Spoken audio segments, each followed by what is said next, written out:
na kung saan sa ngayon ay patuloy pa rin na easterlies ang hangin na umiihip po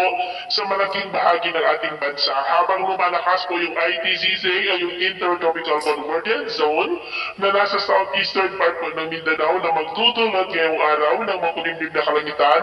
with isolated rain sa ilang bahagi po ng Mindanao. And within that ITZZ ay nakapanaw po ang LPA na nasa silangang bahagi po ng Davao Region gaya po na inyong nakikita, at ito naman ay pinapakita ng forecast model natin pong ginagamit hanggang po sa susunod na 2 linggo. At sa lagay ng ating panahon ngayong madaling araw ay maayos ang panahon sa malaking bahagi ng ating bansa, pero may chance pa rin ng mga isolated rains sa ilang bahagi po ng La Union, Pangasinan, Southern Quezon, Camarines Provinces, Puerto Princesa, Zamboanga Peninsula, ilang bahagi ng Sorsogon at Davao.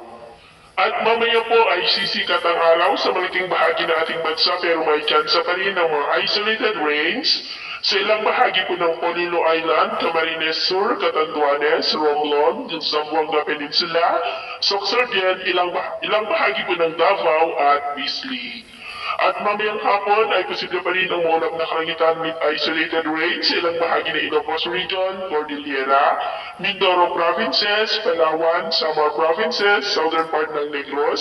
Sulu Archipelago, Zamboanga Peninsula, Northern Mindanao, Sorsogon at ilang bahagi po ng Davao Region.